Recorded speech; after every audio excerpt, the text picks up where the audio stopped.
Boa noite, ouvintes das sombras. Aqui quem fala é Guilherme Rodrigues, autor publicado de horror.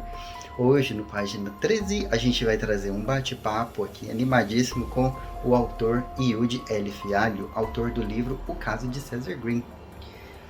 Fiquem à vontade, aproveitem o bate-papo e não se esqueçam de curtir o vídeo e inscrever-se no canal.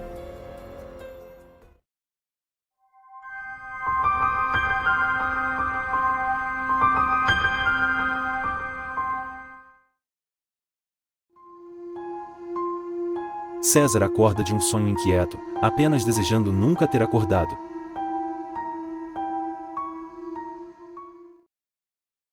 Boa noite a todos que estão aqui nos assistindo hoje. Estamos aqui trazendo um novo autor para o nosso canal, Yudi Fialho. Seja bem-vindo ao nosso vídeo. É um prazer estar aqui, Guilherme. Hoje a gente está trazendo ele aqui com o livro que ele publicou aqui recentemente, O Caso de Cesar Green, está aqui na mão. Está aqui na minha mão também, só não a versão física, infelizmente. Por motivos, pessoal. Por motivos, pessoal. Mas tá aí, né? Tá aí na mão os originais.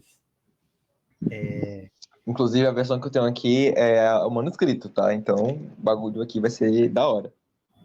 O manuscrito já é de peso, né? Já não é um arquivo diagramado nem nada. É o original. Inclusive, mostra só a parte do miolo que mostra o título do livro. Esse? O miolo. Ah, não, o miolo. Que mostra. Essa parte mesmo. Mostra bem direitinho a diferença do trabalho editorial pro meu trabalho Xing Ling que eu fiz aqui em casa. Realmente, o trabalho que essa editora faz é muito bom, né? Foi um livro publicado aí pela Flive, editora Flive. Ele veio com o selo Voo e Temor, né? Que é da parte do horror, ali do thriller, enfim. Sobre essa parte do horror, né? Eu considero mais o Cesar Green como um terror mais psicológico, né? Embora aquela parte assim mais da violência, né? Que esse livro tem violência extrema, tá? Quem é sensível já não toca. Mas embora essas partes assim mais de terror mesmo, ele é um negócio mais psicológico, um negócio para deixar mais tua mente fritando lá. E realmente, assim, as cenas que tem são brutais. Eu gostei muito do livro, porque, assim, ele deixa, do jeito que foi escrito, né, deixa a cena muito viva. Então, a gente realmente consegue sentir aquilo acontecendo tudo. Eu não vou ficar dando spoiler, eu não vou ficar contando como que tá, o que que tem, porque é melhor o leitor ver para sentir o impacto, né? A gente fica contando, perde a graça. Se bem que, mesmo contando, eu acho que não perderia, mas é melhor a gente... Algumas coisinhas que eu vou soltar, nem sequer é um spoiler, eu vou lançar assim umas frases feitas aqui e você vai ter que se virar para saber o que é. Quem leu vai entender, quem não leu vai ficar tipo, como assim? De primeira, esse livro era para ser um romance policial, tá? Porque na época que eu tava começando a escrever, eu tava lendo muito a Agatha Christie e a minha namorada sempre vinha falar comigo sobre true crimes, né? Ela gosta de true crime. Daí eu tive a ideia de escrever um livro meio Agatha Christie, um pouco true crime, sabe? Meio assim. Mas aí acabou que sempre ficava ruim o que eu estava escrevendo, eu apagava. E aí teve um glitchzinho na minha cabeça quando eu comecei a ler outras coisas, vai ser isso aqui. E foi. Aí eu só fui escrevendo. Usei o método do Stephen King, né? Que é só... Se eu fizer, vai dar certo. É só escrever isso. Boa. E deu muito certo, assim, para mim. Eu já virei fã de carteirinha aqui Maravilha. Vai ter livro novo, hein? Se tudo der certo, vai ter livro novo. E você já pretende lançar agora, nesse ano ou ano que vem? Como é que tá? A minha meta é lançar um livro por ano, sabe? Minha meta é lançar um livro por ano. E devagarinho eu vou juntar um dinheirinho para ajudar até na divulgação dos meus próximos livros. Né? Uhum. Que é esse ano, 2023, publiquei o caso César Green, que foi uma batalha, né? Até tive umas certas crises por causa da publicação, porque quase que não dava certo, mas deu tudo certo no final, ainda bem. E ano que vem, se tudo der certo, vai ser 1 ou 2 livros publicados. Oh, prometeu, hein? Se der certo. Calma, tô prometendo nada. Só tô jogando aqui, se der, foi, se não der, desculpa aí. Eu já tô tão ansioso pela próxima história que eu já tô considerando que vai ter sim. Inclusive, eu só vou dar um pequeno spoilerzinho sobre o que pode vir semana que vem. Semana que vem, ano que vem. O meu próximo livro publicado vai ser um livro que eu tava escrevendo enquanto lia o livro Misery, de Stephen King, tá? Esse livro vai ser A Velha e o Balanço. Ó. Já fiz uma capazinha bem provisória. Quem quiser saber do que se trata mais ou menos, tem a primeira parte no... Eu esqueci o nome agora do Wattpad. Tem no Wattpad a primeira parte. Só não é a parte oficial, tá? Foi quando eu comecei a escrever que eu tive a ideia desse livro que eu publiquei lá. Só não é oficial. Vai quem quer. Uhum. Enfim. Não, e você lançar essa capa que você montou, eu já fico imaginando o que... Assim, se for publicar... Acredito que vai publicar pela Flive também, não? Pretendo. E fico imaginando o que eles vão fazer de capa, porque... Não. Toda vez que eu mando alguma coisa, eles fazem uma coisa sensacional. A capa que eles fazem é simplesmente maravilhosa. A capa que eu fiz do César Green é essa daqui, ó. Se liga. Ó, tem um sanguinho, aí tem um tom de cinza e tal. E de repente virou... Pá! Olha a diferença. Essa aqui é a capa do manuscrito, tá? A capa do manuscrito. Olha isso. Muita diferença, cara. Muita diferença. E eles pegaram direitinho, né? Colocou o porco na frente, né? Que a gente não pode falar muita coisa, porque senão a gente dá spoilers. Eu espero que quem goste de borboletas e porcos leiam os meus livros. Só digo isso. Borboletas e porcos. Tem que ser especificamente isso. Já fica uma dica aí de suspeição para quem for ler. E conta um pouco aqui pra gente, como que foi assim que surgiu a ideia da história em si? Assim, você contou para nós da sua namorada, da True Crime, né? Que foi uma grande inspiração, mas a história em si, do César Green, de desenvolver esse enredo, teve alguma coisa na vida pessoal, algum momento de vida que te inspirou? Como que foi? 2 coisas específicas, tá?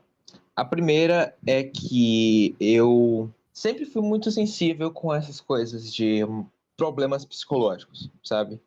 Então, toda vida que alguém me pergunta sobre o que é exatamente o César Green, sempre falo que César Green não é uma história. César Green é algo para você entender o limite da sanidade humana.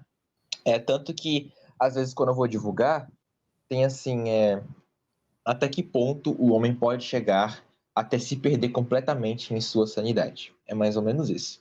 Pega aí meu livro rapidinho, lê o primeiro parágrafo do primeiro capítulo.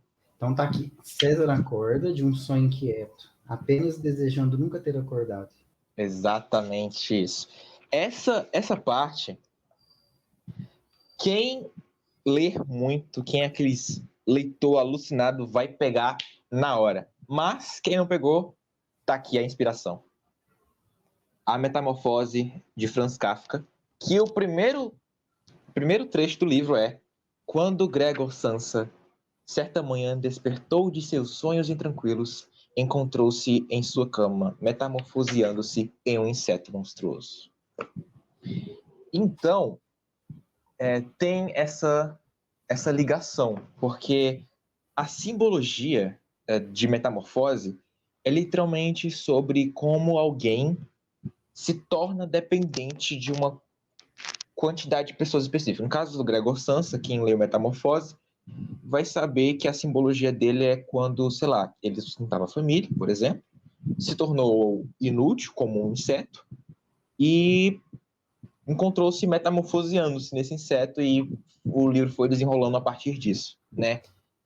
Quando o César acorda de seus sonhos, né? Deixa eu só pegar aqui o primeiro capítulo aqui para mim também, para não me perder.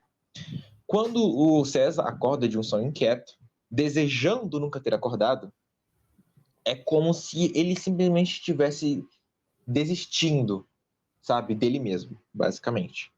A partir desse primeiro trecho, do primeiro capítulo do livro, você vai tentar entender como funciona a cabeça de uma pessoa que sente esse tipo de sensação, que sente essa angústia de ser ela mesma e sente aquela angústia de, pô, mais um dia, sabe?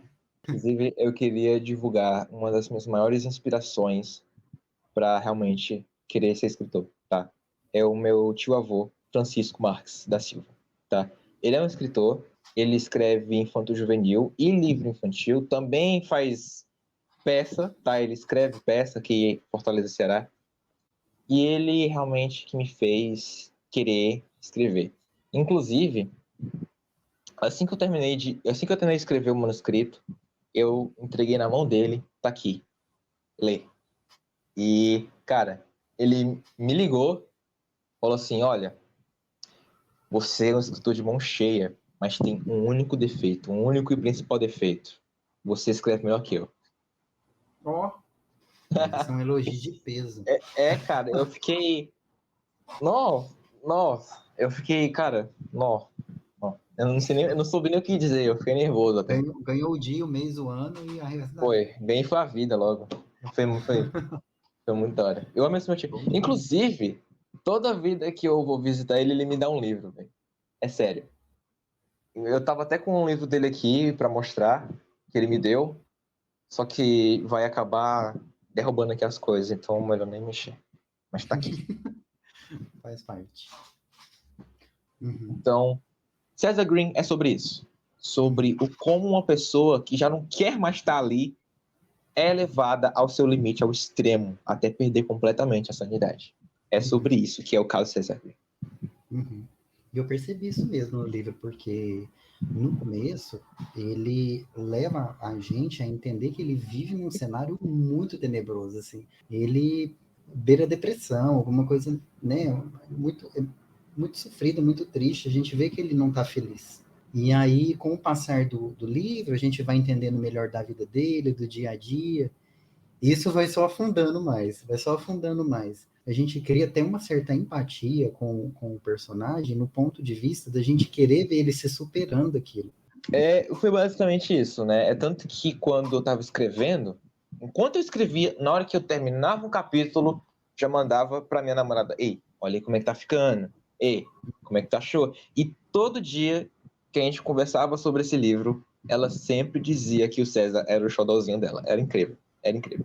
Ela se apaixonou pelo protagonista, mas não spoilerei aqui.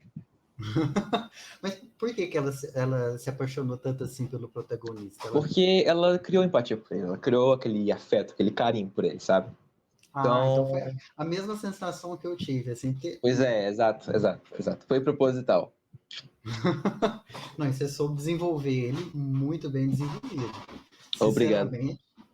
Cara, isso pra mim é muita evolução, porque a minha primeira história foi literalmente assim. Eu lembro disso, foi em 2012, 2013, e eu era bem criancinha, nem lembro quantos anos eu tinha, acho que entre 9 e 10 anos de idade que eu tinha. E aí, o livro era sobre uma garota. Detalhe, eu tava viciado em Creepypastas e Silent Hill 1, PlayStation 1, tá? Aí era sobre uma garota que tinha a mãe raptada pelo Slenderman. Aí o Slenderman levava a mãe da menina pra Silent Hill, sabe? Essa é a história do livro. Aí ela vai pra Silent Hill pra resgatar a mãe. Essa é a história. E, tipo, era um negócio muito superficial. Eu tentava criar um terror, só que eu não sabia criar terror. Aí era literalmente assim. A menina andava, a menina viu tal coisa. Ela se assustou. Ela saiu correndo. A menina viu tal coisa. Ela se assustou. Ela saiu correndo. Era basicamente isso o livro inteiro, sabe? Uhum. E aí eu fui aprimorando mais, eu fui lendo mais, porque, tipo, 9, 10 anos de idade, o único livro que eu tinha lido nessa época era só Ponte para Terabitia, então eu não sabia desenvolver terror nenhum. Uhum. Então, foi lendo Stephen King, o Kafka mesmo, inclusive, que eu fui desenvolvendo mais, né? Hoje em dia, eu já li muito mais autores que esses, mas eu consegui desenvolver mais lendo a partir desses, assim. E Inclusive, só queria pontuar um pouco mais sobre o desenvolvimento da empatia do personagem, com 2 pontos. O primeiro a gente já destacou, que é sobre o primeiro trecho do primeiro capítulo, né? Que ele acorda assim, meio ruim. E o segundo ponto é o último trecho do primeiro capítulo. ao sair com o carro, se pôs a chorar. É esse? É, Que vida miserável ele estava levando. Ainda amava a esposa, mas era como estar casado com uma pessoa que o odiasse ferozmente. Talvez até Jamile percebera a diferença, a disfarçada depressão do pai, mas não dizia nada para não entristecer ainda mais. César olhava pelo para-brisa, todas aquelas famílias na rua e em outros carros reunidas. Pareciam felizes de verdade. Homens rindo com as mulheres, com suas mulheres ao lado, filhos no banco de trás, ou até mesmo no banco da frente. Não conseguia conter as lágrimas ao ver um casal andar de mãos dadas e imaginar que nunca mais teria aquilo novamente. Se apaixonara perdidamente por Elisa, mas ela já não amava mais. Ao passar no semáforo, vendo o caminhão passar logo à sua frente, bateu com a cabeça no volante, ainda aos prantos, desejando estar embaixo daquele maldito caminhão. o César, ele sabe que ele leva uma vida ruim. Ele sabe que ele tá naquele período onde não tem muito com quem ele contar, sabe? Uhum. Então, ao mesmo tempo que ele ainda insiste, ele sabe que não tem mais jeito, sabe? Então, ele tá aquela fase angustiante. Então, a partir do primeiro parágrafo e do último parágrafo do primeiro capítulo, você já começa a entender mais o personagem, né? Fora as outras coisas que também acontecem. Uhum. E, inclusive, lá pela metade do livro, puxando um pouquinho mais pro final, tem alguns trechos que às vezes o pessoal fica me perguntando, ué, o que é isso aqui? Por que deixou tão em aberto? Mas, ó, tá em aberto não. Vocês que não entenderam. Vocês que não entenderam, não tá nada em aberto não. Tem uma parte que, assim, spoiler, tá? O Guilherme vai falar até que parte do vídeo você vai ter que pular pra não receber spoiler. Você se vira com a edição, Guilherme. Tá bom. Enfim, alerta de spoiler em 3, 2, 1. Lá pela metade do livro, puxando um pouquinho mais pro final, quando aparece contando a história do passado da Elisa, a mãe dela aparece no chão da casa, mastigando os próprios olhos. E atrás dela tem escrito algumas palavras, né? Dentre essas palavras tem diário, sabe? Diário, morte, dor, diário e tal. Muita gente ficou me perguntando sobre o que cacetes era esse diário. E aí, você tá lendo César Green sem nem saber o que eu escrevi antes, sabe? Eu não tô obrigando ninguém a ler minhas coisas, tá? Até porque o que eu tô falando especificamente é de graça, ok? É um trecho, na verdade é um conto meu, chamado O Diário de Vitor Castiel. É porque eu tenho muita inspiração em Stephen King, tá? Muita, muita, muita inspiração em Stephen King. E aí eu adoro essa temática de, embora os livros não estejam conectados, tipo, em questão de história em geral, eles façam parte do mesmo universo e possuem citações de outros livros, no meu caso, contos, de outros, sabe? Uhum. Então, o livro o livro O Carlos César Green, ele tem citações do livro O Medo do Irreal, que foi o primeiro livro que eu publiquei em e-book, tá? Tá em e-book. Que tem esse conto, O Diário de Vitor Castiel, que tem esse efeito. Então, tipo, algumas coisas que o pessoal fala que tá aberto, não tá em aberto, não. Não tá em aberto. Foi propositalmente, tô fazendo esquema de pirâmide, galera. Eu sou o Sarah J. Maas da Nova Atualidade. Enfim, é isso. É isso. Não, E tá nada aberto, não. esse livro a gente consegue acessar no Wattpad ou algum canal Na depois? Amazon. Tá na Amazon. Ah, na Amazon? Joia. Tá. Depois passar o link para nós. Eu já deixo aqui na descrição do vídeo para o pessoal Hoje tá acessar. ótimo. Inclusive, eu tenho Aí que deixar ele de graça, porque tá 5,50 na Amazon, mas tudo. Aí ele tem versão e-book, então. Ele não tem a versão física. Ele não é físico, ele é e-book. Mas é pra todo mundo ler mesmo e tal. Eu também tenho um lá em e-book. Achei melhor também não transformar em físico. Pois é. O meu que tá lá é o espectro estático, que ele também tá só na versão e-book. Ao enxugar o suor do rosto com a gola da camisa, desejava acordar do que acreditava ser um sonho infeliz. E quando viu aquela casa, a casa de seu irmão, onde na verdade era sua casa, a casa de seu pai, César teve uma ânsia muito forte e uma vontade quase insuportável de chorar como uma criança. A casa estava diferente do que ele se lembrava. As paredes externas de uma cor pálida e os portões negros. Estava linda. As janelas luziam com a claridade do sol, parecendo espelhos, do que na verdade poderia realmente ser. Mas havia uma coisa terrível que ele notou apenas quando se aproximou para entrar: o portão da frente estava escancarado, e as trancas quebradas. E você falou de uma estrutura que você costuma usar, e que eu uso a mesma ideia, mas assim, eu não sei se talvez você pensa da mesma forma, do motivo. Até explorar isso um pouco para entender se às vezes você pensa de outra maneira, para entender o motivo de desmembrar as histórias dessa forma. Eu também tenho publicado histórias que começam e terminam no livro, mas que todos os livros eles fazem ganchos, né, com personagens recorrentes, com histórias recorrentes, às vezes até continuando a história de um livro anterior, de uma forma nas entrelinhas, para criar uma história maior por trás. Então, meus livros, assim, eles começam e terminam, aí vem o outro, começa e termina, mas por trás, você vê nas entrelinhas que tem uma continuação ali, mas que não é fundamental. Então, pegar um livro 1 ou pegar o livro 3, ele não vai interromper no entendimento da história. Exatamente, Mas se pegar tem do isso. 1 e o 2 e o 3, você vai entender a história de uma outra forma, porque você vai entender as entrelinhas, o que tem por trás, para compreender uma história Aí que tá, um dos problemas é que, assim, o pessoal vai ler o nosso livro, né, porque meio que a gente faz isso, né, então o pessoal vai ler esse nosso livro e dizer que tá em aberto, vai dizer que tá em aberto, deixou isso aqui em aberto, mas não, galera, a gente tá fazendo esquema de pirâmide, tá, pra interligar todos os nossos livros ao mesmo tempo. É tipo a teoria Pixar, só que da literatura brasileira, a gente vai interligar tudo ao mesmo tempo. Mas, São os enfim, egípcios.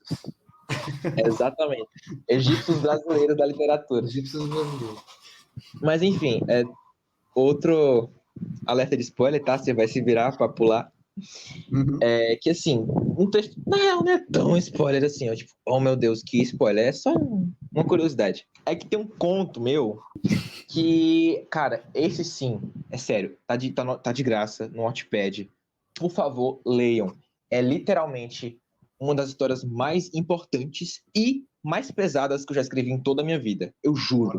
Na descrição desse vídeo vai ter uma lista. Vai ter uma lista de coisas que você vai ter que ler. Mas, enfim, é a história mais pesada e mais importante que eu já escrevi, tá? Sorria, Diego, tá? Eu tô com a capa do livro aqui, inclusive, do conto, no Wattpad, que é Sorria, Diego, tá? Tá aqui, ó. Resolução tá uma porcaria, mas é o que tem pra hoje, tá? Aqui, ó, Sorria, Diego, eu que fiz, certo? Ele é bem monocromático, eu gosto de capa monocromática. Mas essa capa ficou massa. Obrigado, eu fiz com 12 anos. Mas, enfim, essa é a história mais pesada e mais importante por 2 motivos. O primeiro motivo dela ser a mais importante é que foi a história que me deu aquele boom para querer escrever terror, sabe? E foi essa história que me deu aquele boom de querer me colocar no mapa da literatura brasileira, sabe? Porque é realmente um tipo de escrita que, se você não fizer direito, vai ser só um monte de gore por cima de gore aleatório, sabe? E ninguém vai estar querendo ler o seu livro pela violência, ou ninguém vai estar querendo ler seu livro por causa que ele é macabro, que ele é doentio, mas por conta da história também. E Sorria, Diego, ele é literalmente o contrário de tudo que eu acabei de falar. Porque ele é basicamente a história de um garoto que tem problemas mentais e teve uma vida muito, muito sofrida, tá? Foi internado no hospital psiquiátrico, teve um padrasto abusivo, enfim, é muito macabro essa história, tá? A história original, antes de eu publicar no Wattpad, era bem pior. É sério, era muito pior. Mas eu decidi pegar aquelas pontinhas soltas para deixar mais lível, sabe? Mais que o pessoal realmente queria ler. Uhum. Então, cara, tem uma parte no conto do Sorria Diego que ele cita o próprio César Green, que ele tá indo para uma festa, né, acho que é a festa de aniversário, ou é tipo uma festa de boas-vindas, porque ele acabou de sair do hospício, né, e ele meio que tá comemorando com a família dele, uma festa de boas-vindas pra ele. E aí ele cita que tem um casal, e ele descreve todo e completamente o César, ele descreve todo e completamente a Elisa e um bebezinho que eles estão carregando, que Que no caso é a Jamile. é a Jamile. Então, tudo se interliga, galera. Tudo se interliga. Vocês vão entender tudo no final. Nossa, Calma aí. isso pra mim é a parte mais sensacional que tem nas histórias, porque você vai pegando coisas por fora. Parece um quebra-cabeça. Eu acho isso muito fantástico. Eu gosto demais. Eu tô só pegando aqui o meu conto no Wattpad, que eu não tô achando. Mas eu vou achar alguma hora. Prometo. E eu vou colocar aqui na descrição, hein? Vai estar na lista. Vai todo mundo falar, galera. Descrição, lê tudo. Tudo que é meu. Lista do Yuji. Mas é sério, esse livro ele ficou top 5 livros de suspense do Wattpad quando eu tava publicando. Nossa. E ele se inscreveu então com 12 anos, assim, pelo menos A versão original eu escrevi com 12. Aí eu fui editando direitinho, aí quando eu tinha 17 foi quando eu decidi começar a publicar. Nossa, foi trabalhar demais, então. Eu comecei a escrever com 12, eu comecei do começo ao fim, tá? Eu escrevi tudo com os 12 anos. Mas não tava agradável, nem pra mim tava agradável, porque tava um negócio tão sinistro que eu mesmo lendo me sentia mal lendo. Então, eu acho que se eu que escrevi tava me sentindo mal, imagine quem é meio sensível com essas coisas, sabe? Uhum.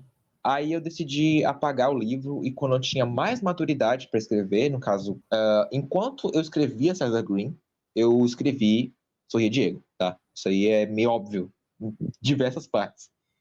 Mas é isso, tá? Uhum. E eu acho que esse livro é o mais pesado por conta da violência e da simbologia que esse conto tem, tá? É a mesma simbologia do César, tá? A mesma simbologia do César. A diferença é que o Diego já foi elevado à sanidade, à insanidade, no caso, sabe? Então, é basicamente isso.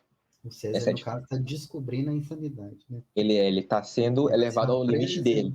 O Diego já foi elevado, então é isso. Eu também, eu posso falar que eu compactou dessa percepção de até onde eu posso chegar no livro, porque o que eu estou lançando agora, o Eterno, ele também tem umas partes muito pesadas. E quando eu escrevi e pensei assim, vou publicar, eu pensei, e fiquei com um pouco de medo de lançar, porque Pois é. ele tem partes que ele é agressivo, tem parte que ele realmente é chocante, tem parte que ele é muito pesado, tem parte que ele descreve coisa íntima muito intensa. Então, e ele precisava ser assim, porque a história era movida dessa maneira. E eu fiquei com muito medo de publicar. Tanto foi que, depois que eu escrevi a primeira vez, antes de revisar tudo, eu fiz uma entrevista com uma amiga, Sofia, até na dedicatória do livro Agradecimento, e ela me concedeu essa conversa e que me esclareceu muita coisa, e explicou que no mundo em que ela vive, né, porque o livro trata de uma protagonista que é uma prostituta e transexual. Eu precisava entender melhor do que realmente acontece, né, do que eles vivenciam, para eu poder colocar na história. E eu fiquei com muito medo de estar colocando coisa da minha cabeça e que não existe. Às vezes está indo por coisa de Achismo. achismo, estereotipagem, não sei o quê, e às vezes fica uma Também coisa tem isso, também tem. e aí eu acabei que fiz a entrevista com ela, né, a conversa, e pelo que ela me falou, eu coloquei muito pouco do que realmente acontece. Mas se tivesse colocado mais. Aí eu fiquei tranquilo. Acabei lançando o livro e fiquei tranquilo, porque se pelo que ela me falou eu coloquei coisa superficial do que ela já viveu, então tá de boa. Bem.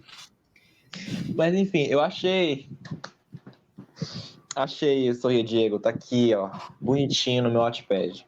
Bonitinho.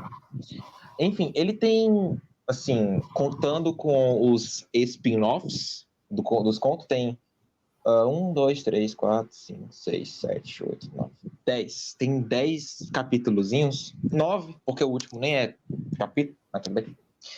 E basicamente, eu vou ler só um trechinho da introdução. É curtinho, a introdução só tem tipo 3 parágrafos. Ó, cara. Tem 3 parágrafozinhos, coisinha Manda besta. aí. Certo.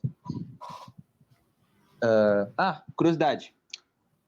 Howard Catelho é um detetive do meu universo, tá? Então ele vai aparecer em todos os livros e você que lute. Eu lembro do Hard. O Howard Catelho aparece em César Green e ele que narra Sorria Diego. Eu tô assim, nos lembretes, porque tem bastante tempo que eu li o livro, e a gente tá ensaiando essa conversa já tem muito tempo. Então, assim, eu não lembro com detalhes. Perdão o atraso, mas eu inclusive. lembro, não tem problema não. Mas eu lembro desse personagem, realmente, ele volta várias vezes. Ele foi Porque assim, cara, da investigação. eu tô desenvolvendo esse Howard muito, tá? Ele é um dos personagens mais que eu tô botando a mão na massa nele. Porque César Green se passa alguns anos depois de Sorria Diego, tá? Então, quem lê Sorria Diego vai entender o porquê esse personagem é tão, sabe? Porque acontece muita coisa em Sorria Diego. E ele é um dos personagens que mais se lasca. É um bagulho sinistro. Mas, enfim, vou ler só a introdução do conto. Uhum. Quando conheci Diego Valentim, nunca imaginei que um garoto tão pequeno carregasse tanto ódio, tanta mágoa. Quando vi o seu rosto pela primeira vez, ele não parecia grande coisa. Estava pálido, com uma aparência desgarrada e até parecia apavorado. Se Diego fosse o filho de qualquer um de vocês que leem este livro, diriam essas frases feitas, típicas de um pai ou mãe abismado, tais como: "Não conheço bem o meu filho." Ou então: "Esse não é o filho que eu criei." Porém, deixe-me contar algo para vocês, futuros e atuais papais e mamães. A vida. A vida é uma piada de mau gosto. E essa história é uma narração de uma vida mentalmente instável e de fácil gatilho, seja com o que for. E, claro, caso você, querido leitor, sentir qualquer desses sentimentos cruéis e perversos, não os romantize. Procure ajuda, pois o punchline chega no final de toda a piada. Cara, Ele é um assassino? o Diego? É. É? Digo nada. Digo Meu nada. Deus. Pronto. Mas sério, ele é um negócio sinistro. Ele é um negócio sinistro. Já vou pegar hoje. Pode pegar aí, fica à vontade. Já te mando. Mas o foda também é que, além de eu estar desenvolvendo esse personagem de pouquinhos, dentro do Sorria Diego, ele fica avisando pro leitor: "Ô, mano, para de ler, velho. Para de ler. Para, o negócio vai ficar sinistro. Para de ler." Mas, quem quiser ler até o final... Cara, teve pessoas me mandando DM no Instagram dizendo que não conseguiram passar o segundo capítulo. Nossa. Sério. São 10. E o pessoal não conseguiu passar do segundo. Então, lê quem quer. Lê quem quer. O próprio Howard avisa. Lê quem quer. Nossa, eu acho muito massa. Eu, ao ler o César Green, eu preciso falar que para mim foi uma aula. Porque o jeito que você escreve, eu achei muito bacana. Tem umas cenas que a gente impacta a gente. Realmente dá um certo temor. E o jeito que você escreve, que você vai levando o livro, é de uma forma muito fantástica. Parece que você usa de um ritmo mais rápido e que a leitura acaba ficando rápida e a história vai indo rápido e muita coisa acontecendo, isso vai criando angústia na gente. Você consegue criar um suspense e assim, deixa o clima muito louco. É outra coisa proposital que eu fiz, tá? Nos primeiros capítulos, nos primeiros 3 capítulos, mais ou menos, você vai notar que a história é mais arrastada, né? Você vai notar que tem aquele tentativa de desenvolvimento, por assim dizer, que não está totalmente desenvolvida ainda. Então, quando começa aquela pancada, né? Quando eu jogo as informações na cara do leitor, é sempre muito rápido. Porque é como se, tipo, pro César, tá acontecendo para ele, muito rápido. Então, quando tá aquela sensação mais lenta, aquele arrastado, é proposital porque a mente do César tá mais arrastada, tá aquele negócio mais lento. E quanto mais o livro vai avançando, mais a narrativa fica mais rápida, porque pro César tá passando mais rápido as coisas, saca? Então, é tudo meramente planejado, galera. É uma escrita, assim, profissional. Eu fiquei abismado. Muito, muito bacana. Muito bacana mesmo. Eu li esse livro rapidinho. E assim, eu demoro para ler, porque eu leio mais no metrô, assim, em momentos específicos. Então, eu leio devagarzinho, que eu gosto de ir esmiuçando cada palavra, cada frase. Né? A gente vai lendo com um certo olhar técnico, né? Pra gente ir aprendendo também do que a gente vai ler. Então, eu leio muito devagar. E esse livro foi muito rápido. Eu li ele muito rápido. Não pelo tamanho, mas assim, pela velocidade que ele impulsiona o leitor. Ele vai indo e vai. De repente acabou o capítulo. Eu gosto de fazer uma narrativa mais fluida, né? É bom. Aí de repente porque, acabou. assim, Aí você fica assim, o que vai acontecer agora? Aí a gente já quer pular pro próximo, e de repente lê um pouquinho, aí acabou também, aí você vai pro próximo. E o capítulo é grandinho. Na verdade, eu tava com alguns problemas de tamanho de capítulo, tá? Eu tinha medo do capítulo ficar pequeno demais. Então, eu dava uma leve arrastada em alguns capítulos. Mas tinha outros que eu tava nem ligando. Fazia logo 3 de uma vez em 3 páginas. Mas eu gosto de fazer uma narrativa mais fluida. Teve gente que terminou o livro em 2 dias, cara. Então, acho que em questão de tamanho de livro, não importa muito. Porque eu tenho um livro aqui. Eu vou citar 3 exemplos, tá? 3 exemplos de livros finíssimos que eu tenho, que eu demorei mais de 2 dias para ler. Não porque eles eram grandes demais, ou sei lá, mas eles eram muito arrastados. Então, ficava aquele negócio. Sussurros na Escuridão, do H.P. Lovecraft. Retrato de Dorian Gray. Demorei mais do que o necessário para terminar de ler esse livro. Dorian Gray é um livro que eu li e, assim, é um dos que eu menos gostei. Cara... Nossa Senhora. Eu amei. Se eu te disser que eu amei Dorian Gray, velho. Não. Te juro, eu te juro. Eu amei Dorian Gray. Do começo ao fim, mas... Eu gostei do plot. O plot final foi muito foda. Mas enfim. A história em si é muito bacana. Mas o jeito que ele escreve... Sim, é isso que eu tô dizendo. O livro é finíssimo. A minha edição que eu tenho aqui tem, tipo, sei lá, 115 páginas, ou até menos que isso. Eu demorei quase uma semana para terminar de ler. Porque é simplesmente um negócio arrastado ao limite, sabe? Então, a linguagem é rebuscada, o livro é arrastado.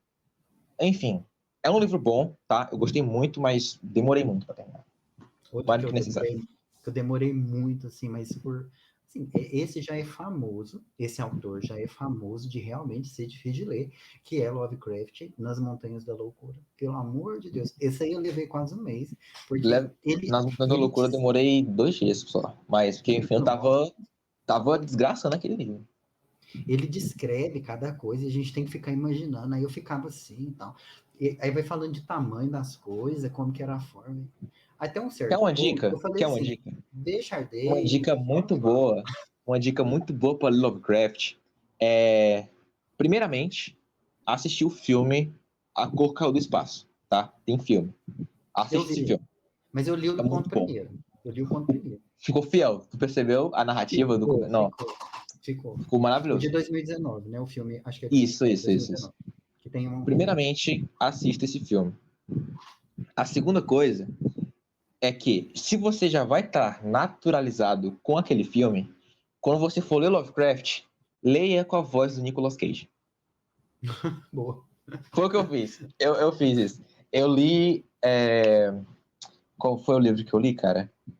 Eu acho que eu li O Chamado Quitúlio inteiro com o Nicolas Cage na minha cabeça. Não. César caiu de joelhos, se arrastando em direção a Francis.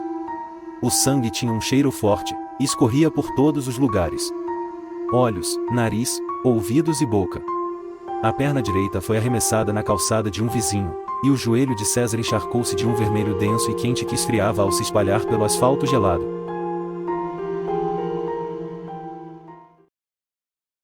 Sabe Aqui que é essa alerta de borboleta me spoiler, de lembrou? novo. Alerta de Essa, bor- spoiler de novo. essa borboleta me lembrou o Silêncio dos Inocentes, mas assim, eu não sei se teve inspiração. Tá. A cena da borboleta, tá? Alerta de spoiler, obviamente, tá? A cena da borboleta é a última cena, se não me engano, de gore do livro, tá? Ela, além de ser uma das cenas mais belíssimas que eu já descrevi em toda a minha vida, ela tem uma simbologia incrível por trás, sabe? Porque tem um estudo sobre simbologia de borboleta, sabe? Eu fiquei sabendo sobre isso no jogo de PS4 Until Dawn. Quem jogou vai entender mais ou menos o que é que eu tô falando. Então, no começo do vídeo, eu falei sobre porcos e borboletas, né? A cena do porco também é bem sus, assim. Mas depois eu falo sobre a cena do porco, também é importante. Uhum. Mas a cena da borboleta é quando, tipo, o César, ele sai, assim, do quarto e ele começa a ver as coisas e tal. E é quando a mente dele simplesmente estoura e ele perde total a lucidez, né? Porque ele já chegou no limite dele. A borboleta dele era a borboleta de carne, né? Que na simbologia das borboletas é sempre as cores, né? Tem a borboleta preta, amarela, marrom. E a do César é a de carne, borboleta de carne. Porque ele tem um casal ali e as costas do cara tá aberta no formato de uma borboleta, que é a borboleta de carne. Então, a simbologia que eu quis colocar ali é um novo significado para uma borboleta, que é a borboleta de carne, que é simplesmente a perca total da sanidade, sabe?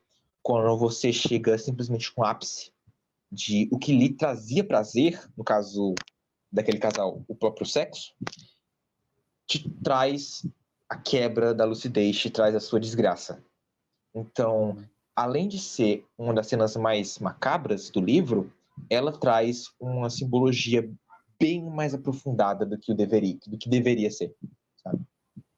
Então, ele falou sobre o Silêncio dos Inocentes, tá? Eu ia inventar aqui agora dizendo que tinha a ver, mas não tem, tá? É tudo coincidência. É tudo coincidência. Mas é porque realmente eu fiz essa cena com a intenção de ser uma simbologia para borboletas, sabe?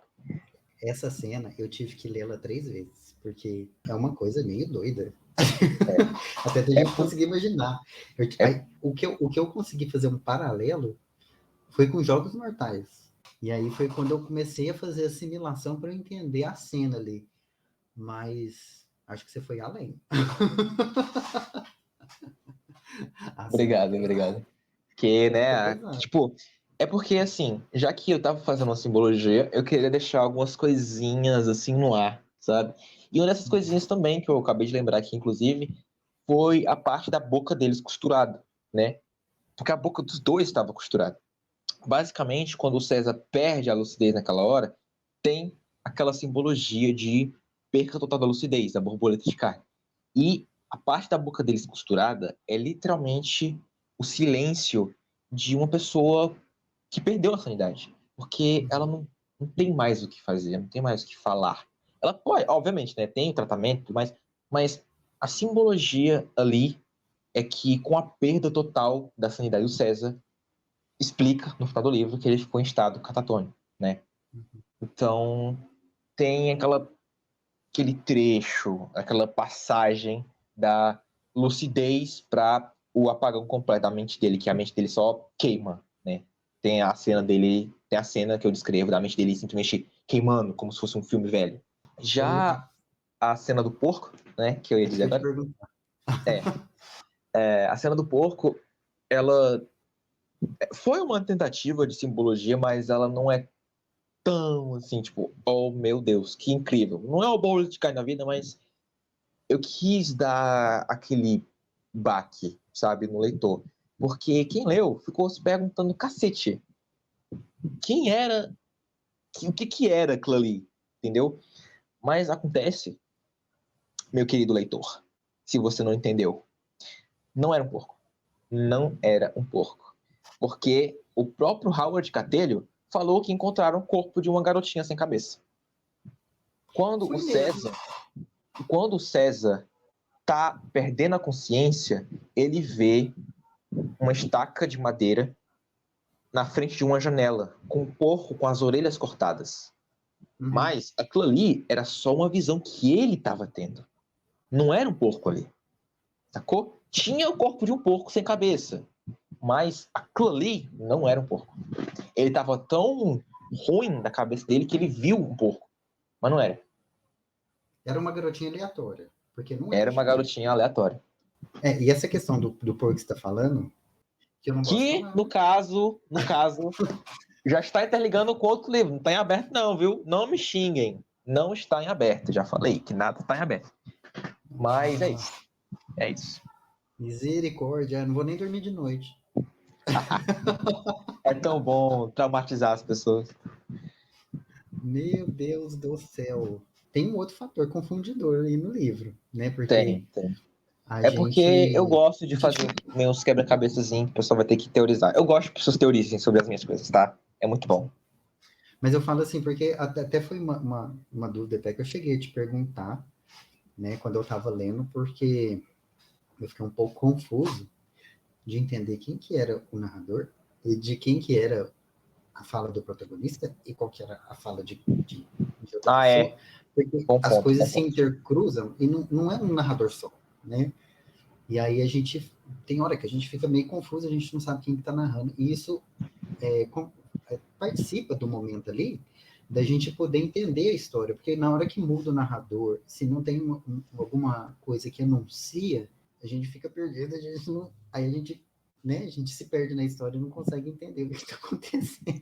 Tá. Essa parte aí, na real, não tem nada a ver com, tipo, eu ser altamente incrível, mas sim com... Calma, gente, eu não sou egocêntrico, tá? Eu só sou... Enfim. Tô tentando me divulgar aqui, tô vendendo meu peixe. Mas, enfim. Essa parte da mudança de narrativa não tem nada a ver com que alguma coisa que eu queria colocar, sabe? Não tem nada a ver com simbologia, não tem nada a ver com nada. Ainda bem que eu tô com o manuscrito aqui na minha frente, tá? Na versão original, no meu manuscrito, cada personagem que narra em primeira pessoa teria que ter uma fonte específica, tá? Inclusive, de novo, o Guilherme vai ter que pular, tá? Vai ter que botar aqui na tela, vai estar aparecendo aqui. Ele que vai editar o vídeo. Sim. Sobre o spoiler, né? É porque eu vou mostrar o livro aqui, então, tipo, é o final do livro, então, tipo, enfim, se quiser limpar, se quiser, enfim, é a vida. No livro, cada personagem teria a sua própria fonte, como se eles estivessem fazendo um manuscrito, como se eles tivessem, sei lá, pegado um papel e escrito alguma coisa. Porque, enfim, o César tem o diário dele, né? A Grazi, né? Ela tem as coisas que ela escreve também, né? Aparecem algumas coisas que ela escreve, assim como a outra personagem lá, que eu não sou louco dar tanto spoiler assim, né? Você já sabe qual é que é. E, cara, basicamente, ó, o capítulo final da última parte do livro, tá? Aqui, ó. Tem a fonte diferente, essa aqui é a Graciela narrando, tá? Ela tem uma fonte mais redondinha, tem algo mais bonitinho, sabe? Já a antagonista, ou o antagonista, vocês vão descobrir, essa pessoa tem também a própria fonte, sabe? Tipo, eu vou dar até um zoom aqui, porque, enfim, não quero estragar tanto a experiência dos No curiosos. finalzinho, né, O que você final, a introduz. última página do último capítulo. Ó, a fonte já é mais garranchada, tá vendo, ó? Ela já tem uma parte mais, sabe, mais... Porque essa aqui é a versão que eu queria ter lançado. Mas por conta de alguns problemas técnicos, na hora da diagramação oficial do livro, não puderam colocar a versão manuscrita dos personagens. Já fica aí de aprendizado pro Yuji do futuro. Não coloque escritas próprias pros personagens, ok? É nóis. Mas enfim, é isso. É isso. Foi só um problema técnico. Não foi nada proposital, mas infelizmente não deu. Mas realmente, cada personagem em primeira pessoa teria a sua própria fonte, a sua própria caligrafia, por assim dizer. Mas é isso. Acho que era uma coisa que acho que realmente ia fazer diferença, porque seria um marco, né, pra gente entender até onde vai a fala a narração de um para o outro. Quem sabe numa segunda edição, talvez. Consegue, sim. Não, mas vai dar certo. Vai dar certo. Mas só esclarecendo aí para quem for ler, ou quem já leu, porque eu perguntei isso pro Yudi antes e ele comentou comigo que, né, que realmente é uma dúvida bem recorrente aí de quem tá lendo. Mas se você prestar um pouquinho de atenção, você vai saber, assim, vai conseguir descobrir, né, quem tá narrando. Sim, eu sei, isso é sim um problema da narrativa. Fica um probleminha na narrativa, mas você consegue pegar depois. Ainda mais no finalzinho, que você introduz mais 3 personagens, e os 3 começam a narrar ao mesmo tempo, e aí... Aí fica... Aí fica uma loucura, uma bola de neve. Sim. Mas dá para entender direitinho. Tem que fazer um esforcinho ali, mas dá para entender sim. Dá para levar.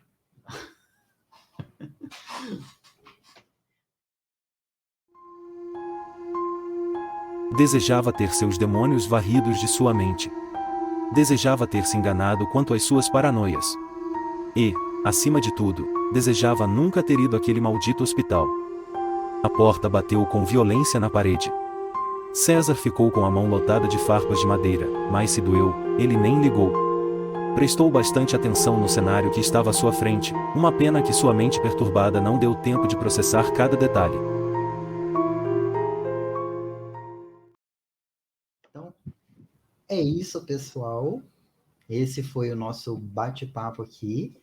Um grandiosíssimo Yudi, autor de O Caso de César Green, já está à venda, livro físico. Ele que foi editado e publicado pela editora Flive. O link para compra vai estar aqui na descrição. Estou me dando a Flive aqui, ó. Vai estar aqui na descrição e os outros dele também. As redes sociais, tudo direitinho. Inclusive aqui embaixo dos nossos nomes, né, tem as nossas redes sociais, né, que do lado de cá.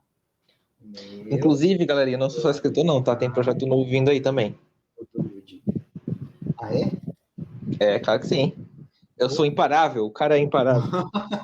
já manda os links aí para nós. Que eu já vou divulgar meu Twitter, tá? Meu Twitter, que não tem nada a ver com literatura, já vou logo avisando. Vocês vão ver quando chegarem lá. E é isso. Tá joia. Espero que tenham gostado aí do vídeo. E até breve para o nosso próximo. Muito obrigado, Yudi, pela disponibilidade. E desculpa pelo atraso também, que é fazer muito tempo. Que isso. Faz parte. A vida é correria, é assim mesmo. Espero que todos tenham gostado e é isso aí. Tchau, tchau. Até mais, pessoas.